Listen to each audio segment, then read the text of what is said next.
세상에 사기라는 것은 멍청한 사람들이나 당하는 건 줄 알았는데 정말 촘촘하게 짜여진 시나리오에 제대로 뒤통수를 맞고 넋을 놓아버린 사람이 여기 있습니다.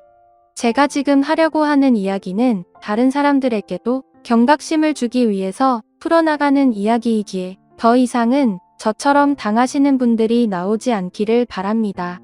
전 정말 꿈에도 상상하지 못했던 충격적인 일을 겪게 되었고요. 그로 인해서 한동안 바깥 생활을 전혀 하지도 못했었어요. 지금은 제대로 정신 차리고 다시 한번 도약하기 위한 준비를 하고 있고요. 그래서 이렇게 이곳을 찾아와 이야기를 풀게 되었습니다. 마음에만 담아두고 있는 행동이 결코 저에게 좋은 것이 아니라는 것을 깨닫게 되었거든요. 그럼 각설하고 지금부터 제 이야기를 한번 풀어보도록 하겠습니다.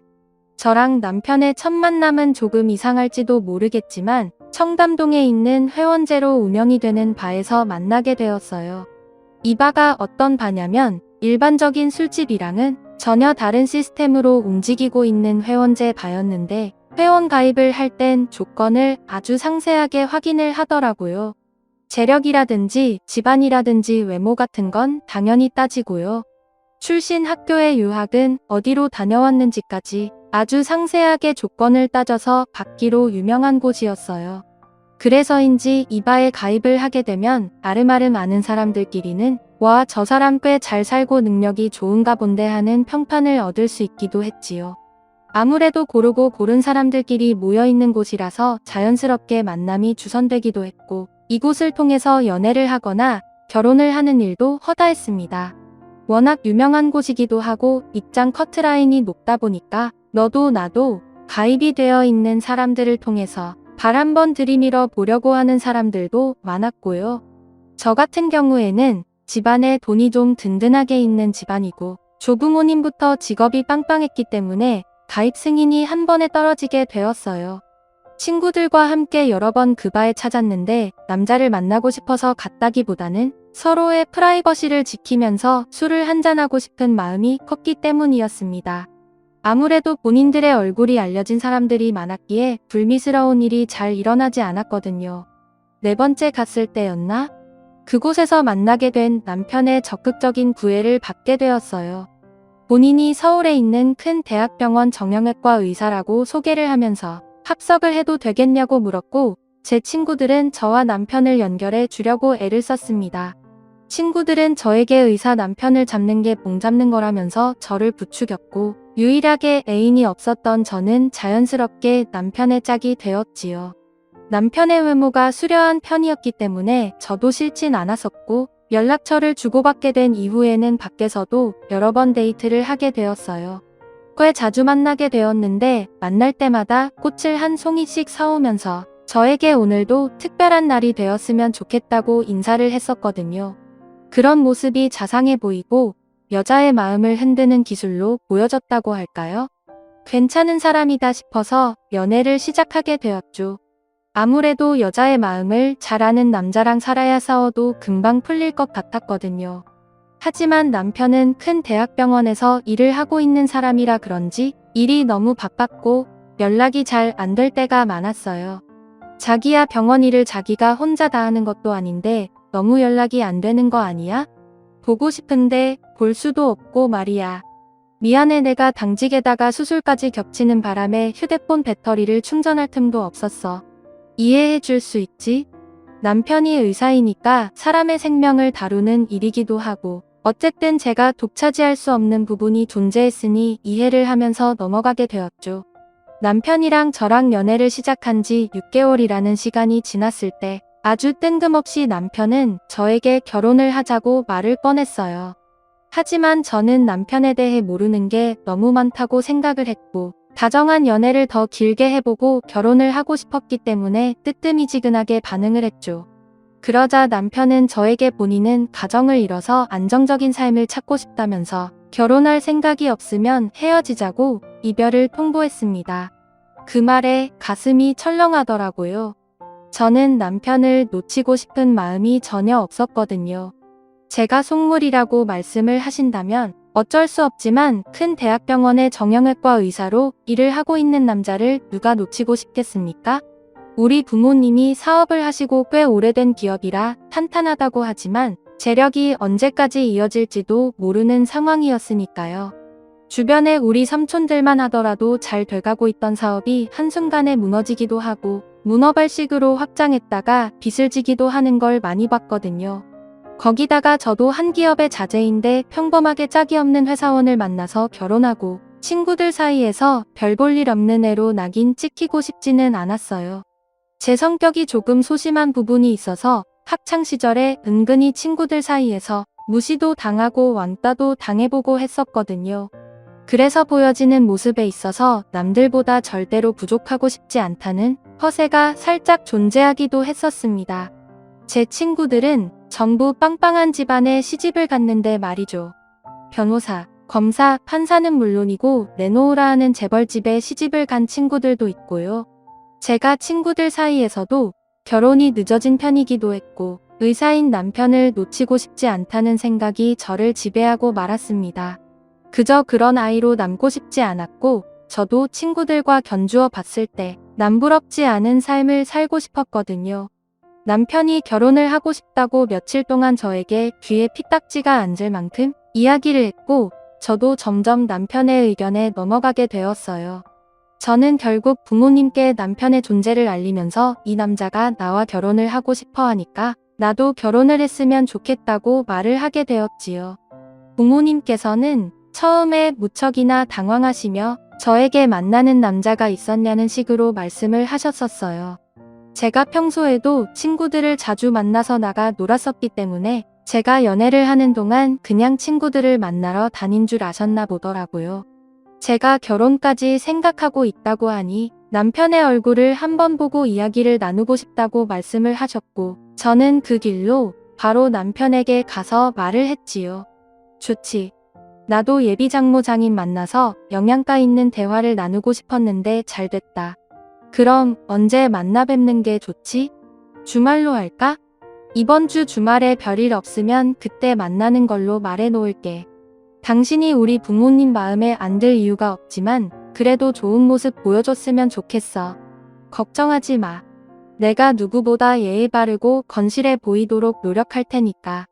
나도 당신이랑 꼭 결혼하고 싶어. 하지만 주말에 만나기로 약속을 잡았던 남편은 금요일 저녁 늦게 갑자기 당직을 서게 되었다면서 약속을 미뤄야 할 것 같다고 말을 했어요.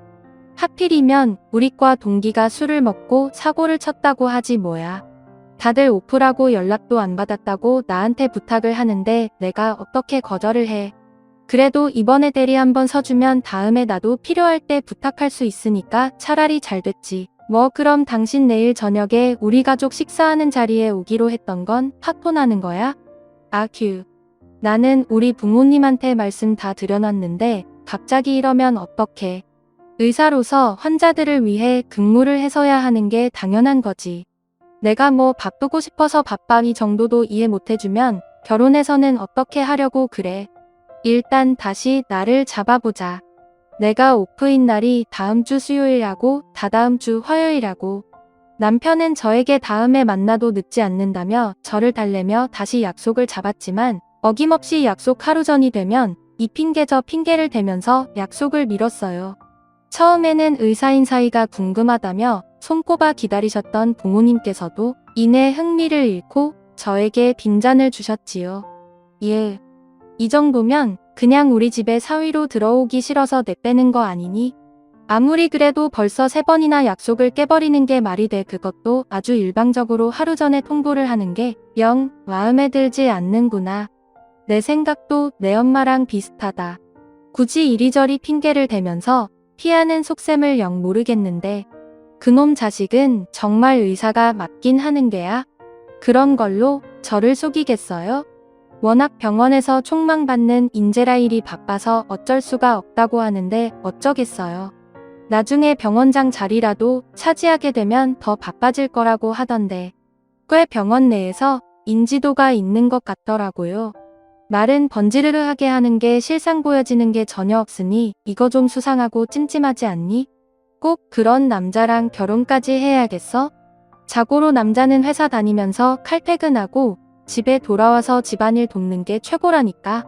저희 부모님께서는 아버지 회사를 다니고 있는 건실한 청년들을 몇 명 저에게 들이미셨지만 제가 앞서 말했다시피 저는 친구들 사이에서 무시를 당하고 싶지 않았어요. 누구보다 잘난 직업을 가진 남자를 만나서 친구들에게 어깨를 으스대며 자랑을 하고 싶은 마음이 컸기에 아버지 회사에 재직 중인 평범한 사람들은 쳐다도 보지 않았지요. 아버지 회사에 젊은 이사가 있었으면 모르겠지만 그런 건 정말 인터넷 소설에서나 볼 법한 일이지 현실에서는 없는 일이잖아요.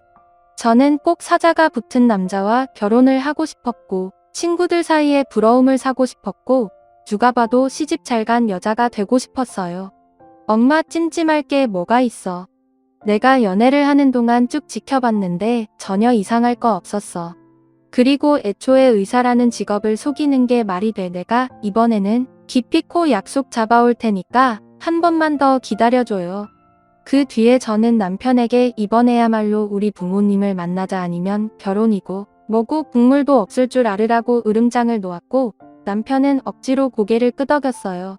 그렇게 반협박성 메시지를 남긴 뒤에서야 겨우겨우 나를 잡게 되었고 부모님과 저 그리고 남편 넷이서 식사를 하기로 했습니다. 식사 장소로 어디가 좋을까 한참을 고민했는데 우리 부모님께서 자주 가시는 호텔 식당에서 식사를 하는 것이 어떻겠냐고 말을 하시더라고요. 그곳이 상당히 비싼 5성급 호텔이기도 했고 당연히 식당 가격 또한 만만치 않았지요. 엄마랑 아빠가 호텔에서 식사를 하자고 하시던데 거기 예약 잡아놓으시겠다고 했어. 우리가 뭐 선물 같은 거 준비 안 해도 되려나? 어차피 식사값 낼 거니까. 거기 5성급 호텔 아니야. 식사 한 번 하면 100만 원은 우습게 나오는 곳이라고 들었는데 지금 거기서 밥을 먹자고? 어차피 인사만 드리는 거잖아. 첫 만남인데 당연히 좋은 모습 보여드려야 하지 않겠어? 그 정도는 할 수 있잖아. 당신이 평범한 회사원도 아니고 무려 대학병원 의사인데 그래도 한 끼 식사하는데 그 돈을 쓰는 게 맞니? 나는 요즘 사람들이 밥 한 끼 먹는 거에 그런 큰 돈을 쓰는 거 이해가 안 가더라. 일 줄은? 몰라. 아무튼 남편은 식사를 하기로 한 장소가 너무 비싸다고 생각해서 그런지 아니면 그냥 마음에 안 드는 건지 뭔지 계속해서 궁시렁거리기 바빴어요. 아니 의사식이나 되어서 왜 그렇게 돈 따져가면서 사람을 피곤하게 하는 건지 솔직히 저는 이해가 전혀 가지를 않았습니다. 이런 적이 한두 번이 아니라 거의 데이트를 할 때마다 있었거든요. 소위 말하는 가성비라는 항목을 엄청나게 따지는 사람이었어요. 저도 물론 아끼고 할인받고 하는 걸 좋아하니까 포인트를 쓰거나 쿠폰을 쓰는 게 싫은 건 아닌데 영화를 보러 가잖아요. 그러면 포인트와 할인 두 가지를 동시에 받아야지만 영화관에 갔어요. 한마디로 할인이 전혀 되지 않으면 영화도 못 봤다는 이야기입니다. 이번 달은 쿠폰이 영 시원치 않네. 포인트도 얼마 못 사왔는데 저거는 나중에 인터넷에 올라오면 보고 오늘은 그냥 딴 거 하자. 영화관에 가서 그 돈 주고 영화 보는 거 돈이 너무 아깝지 않아? 요즘 인터넷 찾아보면 실시간으로 다 올라온다니까. 그래도 영화관에서 큰 화면으로 보는 맛이 있는 거지. 그냥 내가 낼 테니까 잠자코 영화나 봐. 영화관 앞까지 와서 할인 안 된다고 돌아가자는 게 말이 돼? 자기가 낼 거야? 그럼 팝콘도 자기가 사는 거지? 나는 카라멜이랑 어니언 맛으로 반반 사줘. 음료는 아이스티로 업그레이드 알지? 정말 찌질하게도 제 입에서 꼭 돈을 내겠다는 말이 나오면 완전히 돌변해서는 뭐 하나라도 더 얻어먹으려고 눈에 불을 켜고 행동을 했어요. 그 영화표 값이 얼마나 한다고 그걸 그렇게 아끼려고 하는지. 그것도 의사식이나 돼서 말입니다. 그것뿐이면 제가 가성비 이야기를 왜 꺼냈겠어요. 밥을 먹으러 갈 때에도 고기가 먹고 싶다고 말을 하면 무한리필집에 데려가더라고요. 저는 태어나서 처음으로 무한리필집에 가서 고기를 먹어본 날을 아직도 잊을 수가 없어요. 남편이랑 먹어본 게 처음이었거든요. 그런 분위기도 이해가 가질 않고 데이트 자리에 차려입고 무한리필집에 가서 대패 삼겹살을 구워 먹는다는 게 너무나도 황당했죠. 당신은 어떻게 이런 곳에 나를 데리고 올 수가 있어. 차라리 전문 삼겹살집을 가는 게 낫지. 무한리필집이 뭐야? 와, 곱게 자라서 진짜 이 무한리필의 장점을 모르는구나. 이 가격에 무제한으로 먹을 수 있으면 최고 아니야. 말하는 시간도 아까우니까 일단 얼른 먹어. 여기 밑반찬이 엄청 잘 나오는 곳이라서 제한 시간이 있단 말이야. 뽕을 뽑으려면 쉬지 않고 먹어야 해. 거기다가 무슨 파스타를 먹으러 가도 말이죠. 매번 프랜차이즈 파스타집을 데려가는 거예요. 파스타 하나에 9,900원 뭐 이런 곳 있잖아요. 압구정만 나가도 분위기 좋은 파스타집이 얼마나 많은데 매번 저를 싸구려 가게에 데려다 놓는 느낌이었어요. 맛도 없고 분위기도 없고 이게 데이트를 하러 온 건지 시장을 온 건지 구별이 가지 않을 정도라서 매번 남편에게 실망스러움을 금치 못했죠. 더 웃긴 건 제가 밥을 사겠다고 하는 날에는 제가 비싼 레스토랑을 데리고 가도 군소리 없이 따라와서 배가 터지게 먹는다는 점이었어요. 하루는 제가 너무 열이 받아서 남편에게 따지고 들었죠. 너무 나한테 가성비니 뭐니 그런 거 따지는 거 아니야? 어떻게 매번 이렇게 촌스러운 돗대기 시장 같은 음식점에 나를 데리고 올 수가 있어? 뭐가 어쩌고 어쩌더니 땅을 파면 나오냐? 다 한 푼 두 푼 아껴서 집도 사고 차도 사고 하는 거지. 이래서 돈 많은 집 애들은 맞춰주기가 어려워. 어머 지금 말 다 했어? 아니 대학병원 의사식이나 되면서 왜 이렇게 돈돈거리는 거야? 거기서 일하면 벌만큼 번다고 하던데 나한테만 돈을 아끼는 건 아니고? 대학병원 의사가 벌면 얼마나 번다고 그래? 내가 교수직을 하고 있는 것도 아니고 그냥 전공일 뿐인데 월급 해봐야 꼴랑 얼마 안 돼. 그나마 당직이라도 서면 추가 수당이 들어오긴 한데 그것도 많이 주는 것도 아니고 말이야. 당신은 당직을 한 달에 몇 번이나 썼는데 돈이 안 된다는 말을 해. 매번 연락만 하면 당직 일합시고 연락도 잘 안 되잖아. 근데 월급이 얼마 안 된다고? 혹시 다른 데다가 돈을 쓰고 있는 건 아니고? 그 말에 남편이 펄쩍 뛰면서 변명을 하더라고요. 내가 돈을 펑펑 쓸 때가 어디 있다고 그래? 당신이랑 결혼하려고 돈을 모으려고 하니까 늘 돈이 없는 거지. 그렇게 내 마음을 몰라? 뭐하든 돈도 없다며 나한테 그랬잖아. 결혼하고 나서 갚으면 된다고 대출 받자고. 왜 이렇게 돈이 없어? 이래서 나랑 결혼이나 하겠어? 사실은 내가 어릴 때부터 힘들게 살아서 돈을 아끼는 버릇이 있어서 그래. 우리 아버지가 일찍 돌아가시고 어머니 혼자서 억작스럽게 나를 키워냈잖아. 그나마 공부 잘해서 선생님들한테 이쁨은 받았지만 동급생들한테는 늘 무시를 당하기 일쑤였다고. 그래서 더 의를 갈고 공부를 했지. 그 덕에 의사가 되긴 했는데 공부를 오래 했으니 학자금 대출도 쌓여있고 우리 엄마 고생하는 거 보기 싫어서 월급 대부분을 엄마한테 주고 있어. 저는 남편이 갑자기 본인의 사정을 털어놓으면서 사실은 월급 대부분이 시댁으로 흘러간다는 이야기를 하자 어이가 더 없었죠. 나이가 몇인데 아직도 학자금 대출 이야기를 하는지도 이해가 안 갔고요. 물론 저도 학자금 대출을 받아본 적이 없어서 자세하게는 몰랐지만요. 그래서 내가 쓸 수 있는 돈이 한 달에 200만 원 정도밖에 안 되는 돈이 부족할 수밖에 없지. 후배 의사들에게 밥도 사주고 해야 하니까. 우리 집이 가난해서 당신에게 피해를 줬다면 미안하다. 나도 너 좋은 밥 먹이면서 좋은 데만 데려가고 싶어. 그렇게 말을 하는데 순간 제가 나쁜 년이 된 느낌을 지울 수가 없어서 어떻게 대꾸를 해야 할지 모르겠더라고요. 고개를 푹 숙이고 말을 하는데 제가 거기서 돈돈거릴 수가 없지 않겠어요? 어쩔 수 없이 남편에게 괜찮다고 말을 했지요. 아무튼 저희 가족과 남편이 처음으로 같이 식사를 하게 되었는데 그 호텔이 워낙 비싸고 고급진 곳이라서 그런지 며칠 전부터 남편이 안절부절 못하더라고요. 한 끼 밥을 먹으면 100만 원은 그냥 우습게 나오는 곳이라서 제 눈치를 보는데 그게 그렇게 찌질해 보일 수가 없었어요. 신용카드는 뒀다 모아 놔 차라리 할부로 긁으면 되지 않냐는 생각이 들어서 저도 일부러 남편에게 알아서 해보라는 식으로 말을 했죠. 결국 넷이 모여서 밥을 먹게 되었고 남편은 은근히 넉살 좋은 모습을 보여주면서 저희 부모님께 살랑살랑 압을 하더군요. 저희 부모님도 호락호락하진 않으셔서 그런지 남편이 알랑방귀를 뀌어도 웃어 넘기시며 본인들이 궁금하셨던 점을 쭉 물어보셨어요. 그래서 자네 월급이 어떻게 되나? 대학병원에 다니고 있다고 들었는데 어디 병원이야? 아무래도 전문직이다 보니까 벌만큼 벌고 있습니다. 제가 절대로 윤희를 굶어 죽이지는 않겠습니다. 남편이 포부에 가득 찬 말투로 대답을 했는데 정작 저희 부모님께서는 의아해 하시면서 남편에게 반문을 하셨죠.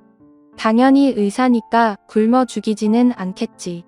전문직이라는 게 그래서 좋은 거 아니겠나? 나는 말일세 자네가 한 달에 얼마를 버는지가 궁금하다는 거일세. 궁금해 하시는 게 당연하죠. 저희가 결혼하고 나면 자연스럽게 다 알게 되지 않으시겠습니까? 앞으로 열심히 살겠습니다. 저는 S대학병원에서 일을 하고 있습니다. 자꾸 정확한 대답을 하지 않고 말을 돌리는데 아버지께서도 더 물어보지 않으시고 다른 말로 돌리시더라고요. 솔직히 저는 남편이 숨길 게 따로 있지 저런 걸 왜 숨기나 싶어서 속으로 궁시렁거리고 있었어요. 정형외과에서 일을 하고 있다고 했었지. 거 S병원이면 김문식이가 있는 병원 아닌가? 거기 김문식이가 내 친구야. 아, 그러셨습니까? 김 교수님께서 제자들을 아주 성실하게 지도를 해주셨었지요. 저도 오랜 가르침을 받았었습니다. 아이 그래? 그러면 자네를 아주 잘 알겠구만. 아, 내가 이번 주 주말에 문식이랑 술 약속이 잡혀 있는데 우리 예비 사이가 어떤 사람인지 좀 꿰봐야겠어. 하하, 제가 의과대학 재학 시절의 수업도 많이 땡땡이 치고 해서 기억이 잘 없으실 수도 있어요. 김 교수님께서 워낙 제자들을 많이 육성하시기도 하시고 제가 뭐 특출나게 잘하는 게 있는 학생은 아니어서 기억조차 못하실 수도 있습니다. 붙습니다. 남편이 땀을 삐질삐질 흘려가면서 대화를 나누는데 저는 남편이 배탈이라도 났나 싶었어요. 평소에 먹을 거라면 일단 입에 쑤셔 넣고 보는 사람인데 비싼 밥을 눈앞에 두고도 제대로 먹지를 못하는 것처럼 보였거든요. 그런데 엄마가 눈을 가늘게 뜨고서는 말 한마디 없다가 남편에게 쓱 말을 던지시더라고요. 그렇게 학교 수업에 충실하지도 않고 특별하게 잘한 것도 없었던 사람이 과는 인기 있는 과에 진학을 했네. 보통 정형외과는 사람들이 많이 몰리잖아. 인기 있는 과라고 들었지. 성적 순으로 희망자들을 자른다고 들었었는데 제가 뭐 충실하지 않았던 것은 사실이지만 나름 또 기본기를 잘 갖추고 있어서 실력도 실력이고 운도 운이죠. 뭐 어물쩍 넘어갔는데 그 모습이 저만 이상한 게 아니었나 보더라고요. 엄마랑 아빠도 뜨뜨미지근해 하시면서 조용히 식사에 집중하셨어요. 그날 밥을 다 먹고 계산을 하려고 하는 타이밍에 남편이 화장실을 좀 다녀오겠다고 하더니 10분 동안 감감무소식이더라고요. 결국 아버지께서 계산을 하시면서 저에게 언짢은 소리를 내시며 심기가 불편하다는 기색을 보이셨고 저는 덩달아 눈치를 보게 되었지요. 계산 다 끝나고 로비에 나가니까 로비에 떡하니 남편이 서 있는 게 아니겠습니까?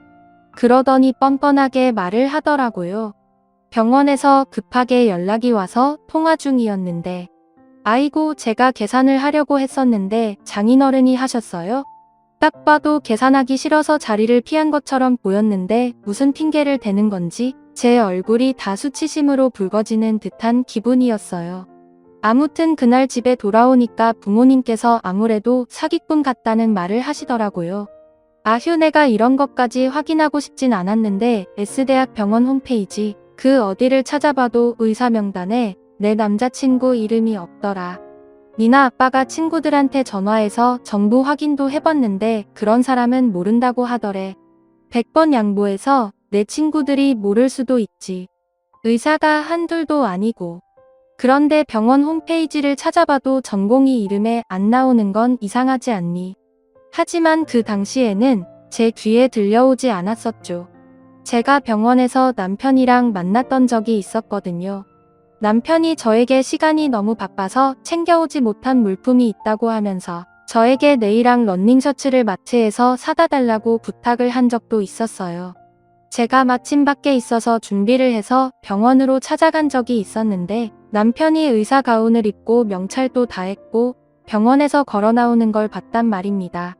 저는 부모님께 그런 식으로 연기를 하며 하나하나 속일 필요가 뭐가 있냐고 했는데 저희 부모님께서는 절대 안 된다고 결혼하지 말라고 반대를 하셨어요. 의문이 드는 사람이랑은 그 의문이 풀릴 때까지 절대로 결혼을 하는 거 아니라면서 뜯어 말리셨지요. 저는 부모님과 대판 싸우고 반발심에 끝까지 결혼을 하겠다고 우겼습니다.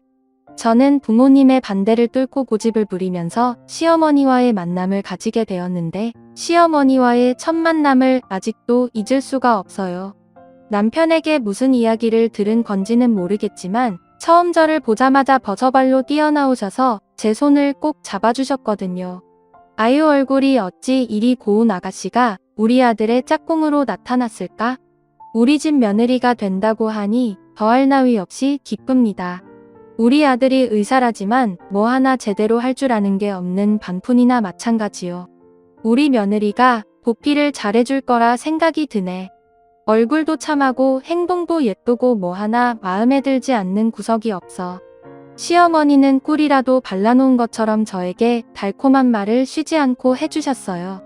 정말 천사가 있다면 이런 모습을 하고 있지 않을까 싶을 정도로 저에게 잘해주셨고 저는 시어머니를 만난 뒤에 더욱 결혼을 해야겠다는 마음을 굳히게 되었습니다. 대학병원 정형외과 의사 남편, 그리고 그 남편을 키워낸 시어머니. 우리 시어머니가 고생을 하면서 남편을 키워낸 만큼 효도를 하고 싶다는 생각을 하게 되었죠. 그 뒤로 몇 번 더 시어머니와의 만남을 가지면서 친해지고 싶다는 생각에 선물 공세도 하고 좋은 데에 모시고 다녔어요.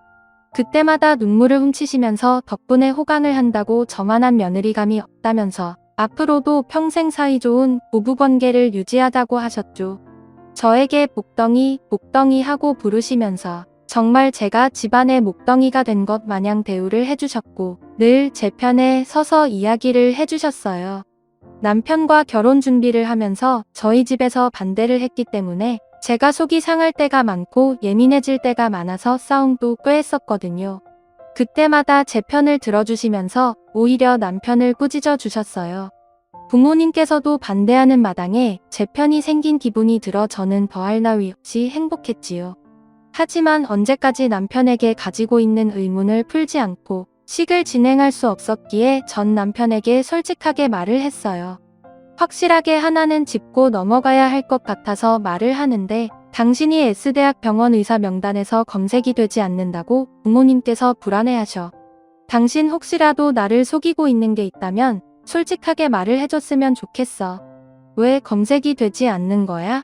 그게 말이야, 사실은 내가 의료소송에 휘말리고 있어서 그래. 내 실수로 일어난 사고는 아니었고 수술하면서 충분히 일어날 수 있는 사고였어. 보호자분들께도 잘 설명했었는데 그걸 의료사고라고 생각해서 소송을 걸었던 거야. 외부에 알려주면 시끄러워질까봐 쉿 하느라 나를 숨겨둔 거고. 그럼 병원 측에서 당신을 배려하기 위해서 일부러 명단에서 내려놨다는 이야기를 하는 거야? 그게 말이 되는 소리야? 나뿐만 아니라 대부분 의료소송에 휘말린 의사들은 명단에서 빠지게 되어 있어. 외부에 알려주면 병원 평판이 좋지 않으니까. 나랑 병원에서 떡하니 만난 적도 있었으면서 왜 의심을 하고 그래? 내가 그렇게 못 믿어온 사람이야? 그러면서 저에게 성질을 버럭내는데 저는 속일 게 따로 있지. 의료소송에 휘말려 있다는 사실을 말하지 않은 남편에게 화가 났어요. 그런 일이 있었으면 미리 말을 해줬어야 할 거 아니야. 이미 우리 부모님은 내 결혼식에 한 푼도 지원해주지 않겠다고 하셨는데 그 말에 남편이 멈칫하더니 저에게 돈이 뭐가 중요하냐. 그래도 사랑한다는 말로 저를 안심시키려고 애를 썼어요. 계속해서 저와 결혼을 하고 싶다는 의사를 비췄고 회원제바에 대한 신뢰도 무시할 수 없었기에 결혼을 감행했지요. 저희 부모님께서는 결혼식에도 참석하지 않겠다고 말을 하셨고 결혼을 할 거면 집에서 준 카드며 용돈이며 전부 반납하고 알아서 살으라고 하셨습니다. 제가 딱히 직장이라는 게 없었으니까 부모님께 용돈을 받으면서 부모님 카드를 사용하고 지냈었거든요. 가진 모든 것을 빼앗긴 것이나 다름없는 상황이 되었지만 남편은 그래도 좋다고 했고 정말 조촐하게 웨딩을 올리게 되었어요. 적어도 제 결혼식은 호텔에서 성대하게 하게 될 거라 생각했었는데 시어머니가 다닌다는 교회에서 사구려 드레스를 빌려 입고 결혼을 하게 되었지요. 오죽하면 쪽팔려서 친구들에게 청첩장도 돌릴 수가 없었습니다. 덕분에 강제적으로 스몰 웨딩을 하게 되었지요. 거기다가 신혼집을 얻으려면 대출을 받아야 하는 상황이었는데 당연히 남편의 이름으로 대출을 받으면 되지 않겠어요?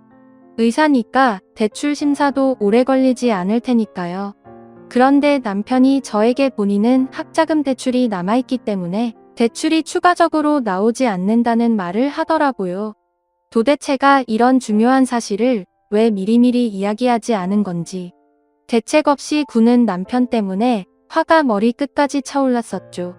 저도 무직이었기 때문에 당연히 대출을 받을 수가 없었고 결국에는 남편과 있는 돈 없는 돈을 전부 긁어모아서 월세박을 얻었어요. 태어나서 처음으로 집안에 있는 팬트리만큼 작은 반지하 단칸방에서 신혼살림이 시작하게 되었지요. 동네도 산동네 비슷하게 계단을 한참 타고 올라가야지만 겨우 골목 끝쪽에 나오는 집이라 너무나도 힘들었었어요. 주차는 당연히 할 수 없었고 버스나 지하철을 타러 가려면 걸어서 15분 이상 가야 하는 생전 처음 와보는 동네였죠. 낮에는 더워 죽겠고 밤에는 추워 죽겠고 거기다가 반지하니까 곰팡이 냄새에 눅눅함까지 더해져서 사람이 살 환경이 아니라는 생각이 들더라고요. 반지하니까 사람들이 조금만 마음먹고 들여다보려고 하면 집안 전체가 훤히 보이는 곳이라서 무슨 일이라도 생길까 매일같이 전전긍긍하며 지냈어요. 너무나도 도망치고 싶었던 신혼생활이 시작되었는데 제가 정말 멍청했던 것은 말이죠. 그 와중에도 저랑 남편 사이에 아이가 생겼다는 것이었어요. 아이가 생겼으니 준비할 것도 많고 돈이 나갈 것도 쌓여 있었는데 정작 남편은 시댁에 돈을 퍼준답시고 월급을 200만 원만 들고 왔어요. 그때에도 저희 부모님께서는 제가 말을 듣지 않고 고집을 부려서 결혼을 했기 때문에 저에게 큰 실망감을 가지고 계셨고요. 내가 내 고집을 부려서 그런 남자와 결혼까지 했으니 내가 너한테 돈 한 푼 지원 못 해준다고 했던 말도 지키마. 알아서 잘 살아봐. 저는 부모님께 죄송해서 도와달라는 말도 하지 못하고 늘 가계부를 적으면서 돈 나갈 곳만 하염없이 적어대고 있었죠. 제가 집안에서 한숨을 푹푹 쉴 때마다 남편은 연애 때와는 달라진 모습으로 저에게 화를 냈어요. 어떻게 딸이 결혼하는데 이런 한 푼도 지원을 안 해주시냐. 이거는 의사사위를 무시하는 행동이지. 그런 집안은 너네 집안밖에 없을 거야. 나중에 늙어서 후회하시겠지. 의사사위를 무시한 대가를 치르게 할 테니까 나중에 절대로 너네 부모 모시고 살자는 이야기하지 마. 나는 우리 엄마만 챙기고 우리 엄마랑 평생 살 거니까. 병원 갈 일 있을 때도 예약 잡아달라고 하지 말고. 난 저가 없는 셈 치고 살 거야. 그러면서 저희 집안이 자기를 알아보지 못하고 무시하는 집안이라고 하면서 아주 못돼 처먹었다고 말을 하더라고요. 저는 임신을 해서 퇴교를 하며 집중하기에도 모자랄 판에 이것저것 신경 써야 할 문제가 너무나도 많아서 골머리를 썩고 있었어요. 집안 꼬라지는 날이 갈수록 답이 없지. 돈이 없어도 사랑한다던 남편은 볼변했지. 그 중에 제일 큰 문제는 시어머니였어요. 시어머니는 제가 돈 한 푼 없이 시집을 오자 그때부터 180도 바뀌어서는 저에게 하루 종일 잔소리만 퍼부었거든요. 저에게 아들을 낳으라고 난리를 치는데 아들이 의사면서 뱃속의 태아 성별이 누구로 인해 정해지는지 모르는 사람처럼 굴었거든요. 돈 한 푼 없이 시집을 왔으면 넋 두꺼비 같은 아들을 낳아서 잘 키워 의사시킬 생각을 해야지. 너 기도는 하고 있니? 아들 낳을 생각이 있는 거야 없는 거야? 오죽하면 교회에 다닌다는 시어머니가 저를 끌고 산속 깊이 자리 잡고 있는 암자에 데려다 놓고서는 임신 중인데도 저를 드리라고 강요를 했어요. 절을 하면서 기도를 해야 산신령이 들어준다나 뭐라나 하면서 임신한 사람에게 무리한 요구를 시켰죠.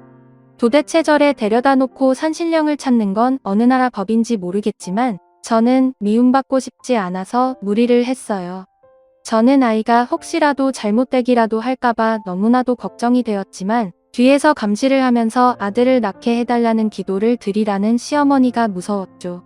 그렇게 복덩이라고 저를 예뻐해 주시더니 한순간에 돌변해서 구박을 하니까 못 견디겠더라고요. 저는 한 달에 한 번씩 시어머니를 따라서 힘들게 산을 타고 암자에 올라가 절을 하고 정말 말 그대로 발악을 했습니다. 그럼에도 불구하고 시어머니는 저에게 구박과 잔소리를 멈추지 않았어요. 집이 잘 산다고, 엄청난 부잣집 딸내미라고.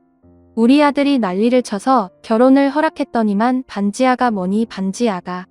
우리 아들이 이런 집에서 살게 하려고 너같이 백수인 기집애랑 결혼시킨 거 아니다.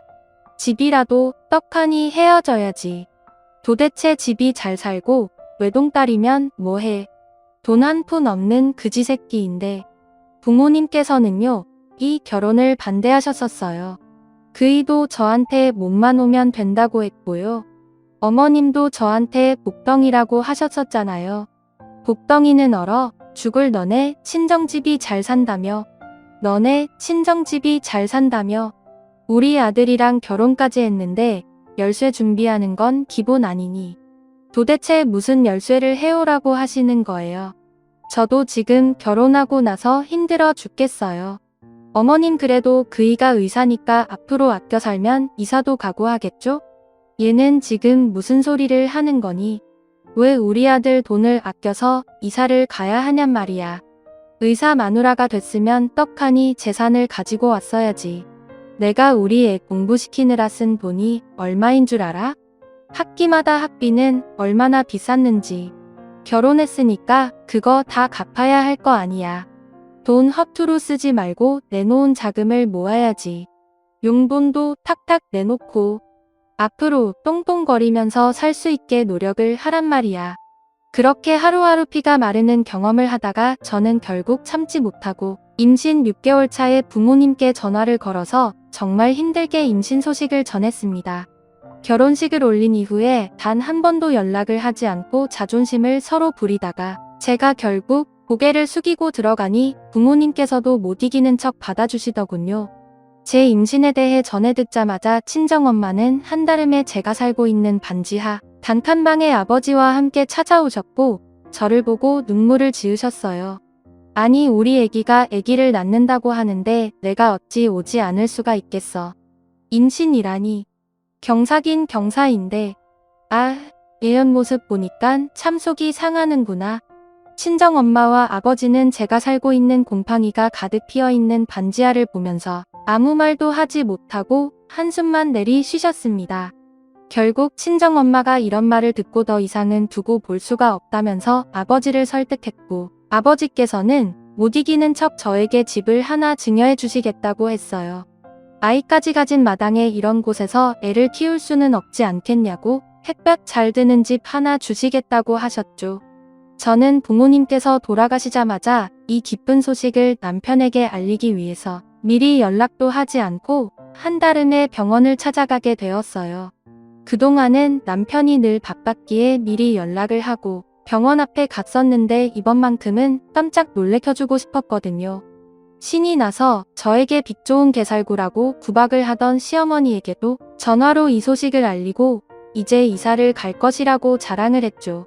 병원에 도착을 해서 저는 정형외과 병원에 갔는데 전공의 이윤석을 찾는다고 의료진들에게 물어보았어요. 그랬더니 간호사며 의사들이며 할 거 없이 정형외과 전공의 이윤석이라는 사람이 없다고 말을 하는 겁니다. 저는 순간 등줄기에 식은땀이 주르륵 흐르더라고요. 무슨 소리냐고 여기 가운을 입고 명찰을 단 것도 봤다고 이윤석을 찾아달라고 말을 했죠. 그 후에 병원에 도착해서 저의 남편이랑은 거리가 먼 사람이더라고요. 저는 남편에게 전화를 걸었죠. 진료를 보고 있을 수도 있어서 일을 할 때에는 남편에게 전화를 해본 적이 없는데 아주 조용히 남편에게 전화를 걸었죠. 그 후에 병원에 도착해서 정형외과 병원에 갔는데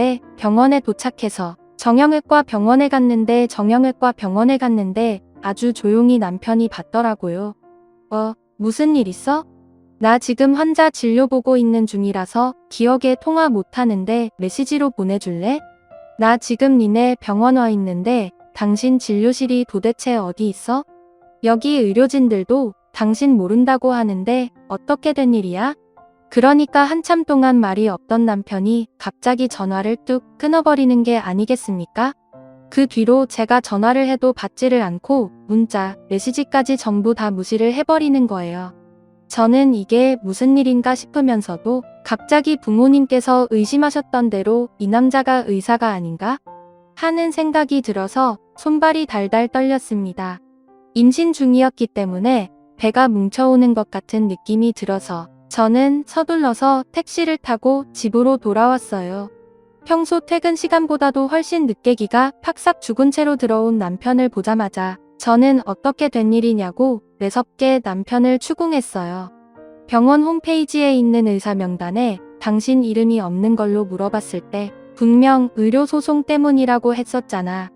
그래서 난 믿었어. 당신을 우리가 병원에서도 만난 적이 여러 번 있었고 당신의 의사 가운에 명찰까지 달고 있는 거 내 눈으로 똑똑히 봤다고. 그런데 그 어디에도 그 병원에 당신을 아는 사람도 없고 당신 이름조차 써 있는 곳이 없더라. 이거 어떻게 된 거야?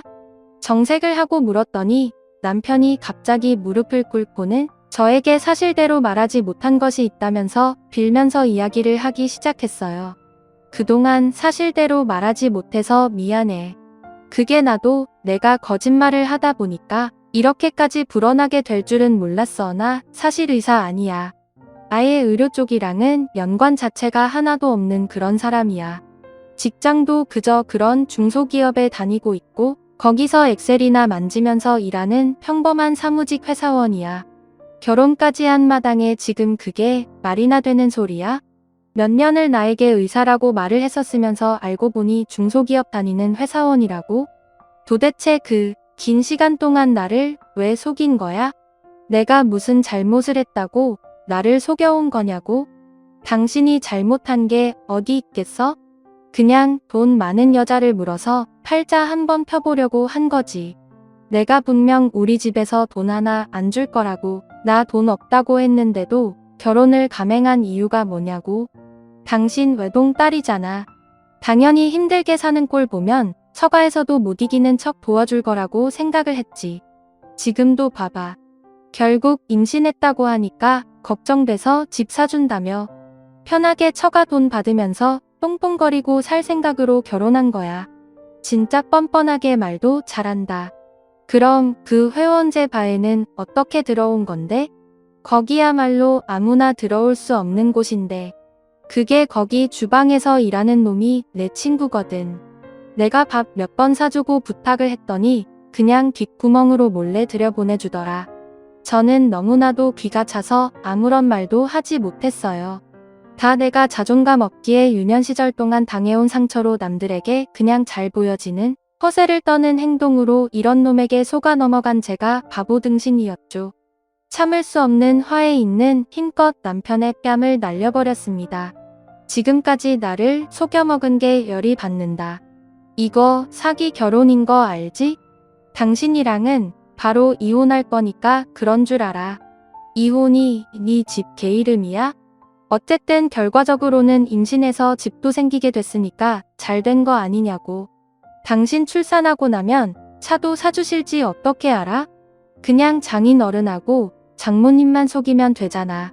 내가 의사인 줄 알고 평생 사시면 걱정 안 하시겠지. 의사도 그렇게 돈 많이 못 번다던데? 앞으로 의사인 척하고 지내면 아무도 모를 거야. 그 말이 끝나기 무섭게 시어머니가 저희 집에 찾아온 겁니다. 제가 시어머니에게 친정에서 아파트를 해주시기로 했다고 자랑을 했었잖아요. 시어머니가 신이 나서는 저희 집에 찾아와서 분위기 파악도 하지 못한 채 들뜬 목소리로 말을 하시더라고요. 집을 해주신다고 했다고?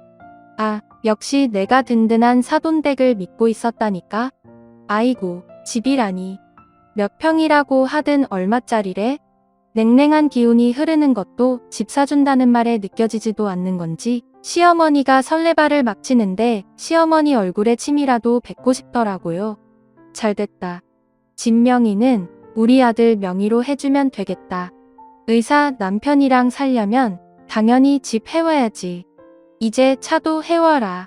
친정에서 이야기를 해서 살살 구스르면 의사인 사위 봐서라도 돈자루를 풀지 않겠니? 내가 가운데서 잘하란 말이야. 기가 막혀서 피식 웃음이 흘러나오는데 남편은 안절부절 못해서 제 눈치를 살피고 있더라고요. 그게 무슨 개소리예요. 당신 아들 백수나 다름없는 놈인데 의사는 누가 의사야? 아니 그게 무슨 소리냐? 시어머니한테 개소리라고 하는 건 어디서 배워본 거야. 너 임신해서 약이라도 잘못 주워 먹었냐? 어머님 진짜 한통 속인 거예요. 모르는 거예요. 이 새끼 의사 아니잖아. 여태까지 속여 먹은 것도 모자라서 끝까지 이러셔야겠어요? 그게 무슨 소리냐고 묻잖아. 우리 아들이 왜 의사가 아니야. 떡하니 집에 의대 졸업장까지 있는 마당에야. 너는 왜 이렇게 개소리하고 있는 거야. 입이 뚫려 있으면 내가 내 입으로 이야기해. 뻔뻔하게 나한테 이야기하던 놈이 왜 어머님 앞에서는 수그러들어 내가 진짜 쥐약이라도 주워 먹었나? 내가 우리 아들을 어떻게 의사로 키웠는데 그딴 소리를 하냐? 내 입으로 말 못하겠으면 내가 대신해 줄게. 얘 의사 아니래요. 여태까지 속인 거래요. 학비 받은 거 그걸로 유흥하는데 다 썼고 공부하는 척하면서 술 처먹고 다닌 거라고. 그러자 시어머니가 못 믿겠다는 듯 혈압이 빡 오르는지 얼굴까지 벌겋게 달아올라서는 뒷목을 확 잡으시더라고요. 이거 명백한 사기 결혼인 거 아시죠? 어머님이 알았든 몰랐든 사기 결혼이라고. 당신들이랑 한 공간에서 숨쉬는 것 자체가 열이 받아 미치겠다고. 이런 집구석 내가 내 발로 떠날 거니까 그런 줄 알아. 진명이가 어쩌고 어째 의사는 개뿔예. 아무리 우리 아들이 잠깐 너를 속였다고 해도 뱃속의 아이는 어쩌려고 이혼을 한다는 소리를 해. 부부의 연을 맺었으면 평생 함께 해야지. 아줌마 내가 미쳤다고 우리 부모님 돈 뜯어 써가면서 당신네들 배부르게 해줄 줄 알아? 나를 속인 죄값 단단하게 치르게 할 거니까 그런 줄 알아. 당장 내 눈앞에서 꺼지지 못해? 앞으로 내 눈앞에 당신들 얼굴 보이면 큰일 치르게 해줄 거야. 아주 저는 그 길로 짐도 챙기지 않고 친정으로 돌아와서 무릎을 꿇고 빌면서 그동안 있었던 일들을 모조리 다 털어놓았어요. 제 이야기를 전부 전해 들은 부모님께서는 한동안 말을 잇지 못하시다가 울그락불그락해져서는 그 집안 인간들 씨를 말려버리겠다고 난리를 치셨죠. 제가 무릎을 꿇은 채로 일어나질 않자 아버지께서 저를 일으켜 주셨어요. 임신까지 해놓고 그러고 있으면 어떻게 몸에 무리가 갈지도 모르는데 그래서 애는 어찌할 거냐 낳을 거냐? 솔직히 말하면 아이를 포기하는 게 제 인생에서는 어떻게 보면 더 나은 선택일지 모르겠지만 이미 뱃속에 들어있고 심장까지 뛰는 아이를 제가 어떻게 포기하겠어요. 우리 부모님께서는 답답해하시며 저를 설득하려 하셨지만 강경한 태도를 보이는 저를 결국 존중해 주셨어요. 짐을 전부 반자 단칸방에 두고 왔기에 용달차를 불러서 이삿짐을 옮기는 거예요. 그런데 남편이 제 발목을 붙잡더라고요. 우리 애를 지금 아빠도 없이 키우겠다는 거야? 내가 잘할게. 당신 집에서도 찍소리하지 않고 당신만 보필하면서 살게. 의사가 아니면 뭐 어때 내가 벌어온 돈으로 우리 잘 먹고 잘 살았잖아. 거기다가 처가에서 조금만 도와주시면 더 편하게 살 수 있다고. 내 직업 보고 결혼한 것도 아니면서 이대로 이혼을 한다는 게 말이나 되는 소리야?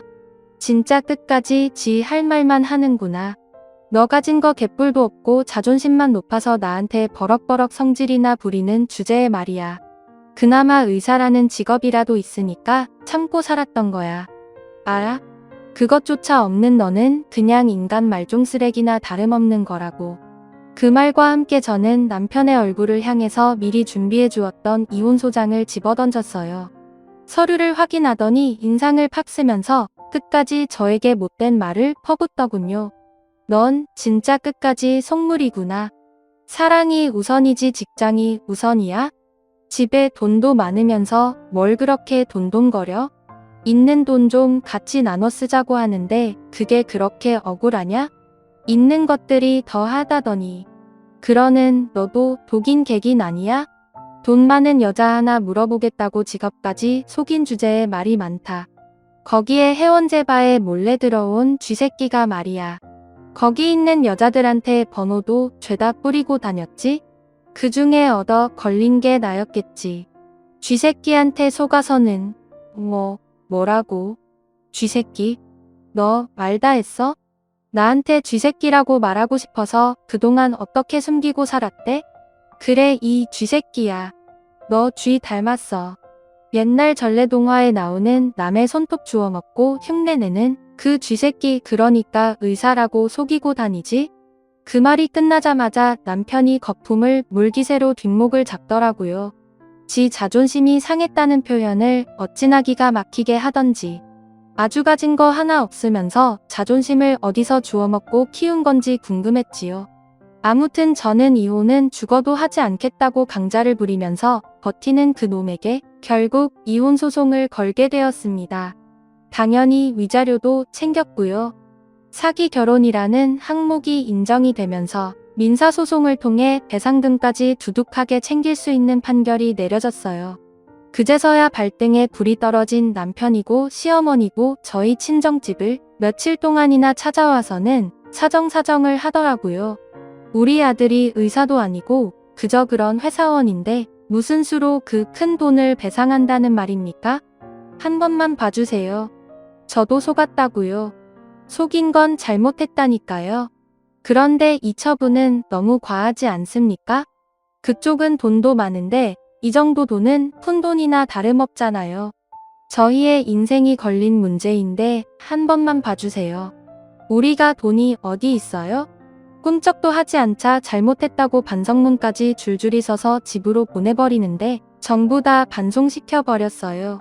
이제 와서 반성을 하면 제가 받았던 상처며 고통이 사라진답니까? 어이가 없어서는 부모님께서 자꾸만 찾아오는 그들에게 한 번만 더 찾아오면 집안의 사돈의 팔촌까지 정부가루로 만들어버리겠다고 엄포를 놓으셨지요. 저는 아이를 출산하고 알아보다가 양육비 청구 소송이라는 것이 있다는 것을 알게 되어서 이제는 양육비까지 추가해서 받을 예정입니다. 아주 돈으로 사람을 우스꽝시키는 것 같다. 그런데 그는 이것을 다시 받아들여서는 안 된다고 말했죠. 저도 부모님 말씀 안 듣고 허세에 눈이 멀어 바닥을 친 자존감을 세우겠다고 남자에게 속은 것도 잘못이지만 저는 그의 자존감을 다시 채우고 싶습니다. 돈으로 사람을 우습게 만든 죗값을 단단히 치르게 해줄 예정이에요. 살아있는 게 지옥이라는 걸 몸소 경험하게 해주려고 합니다.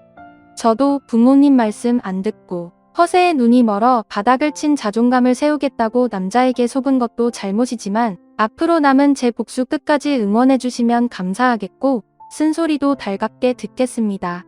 제 이야기 들어주신 모든 분들께 행운이 함께 하시길 바라겠습니다.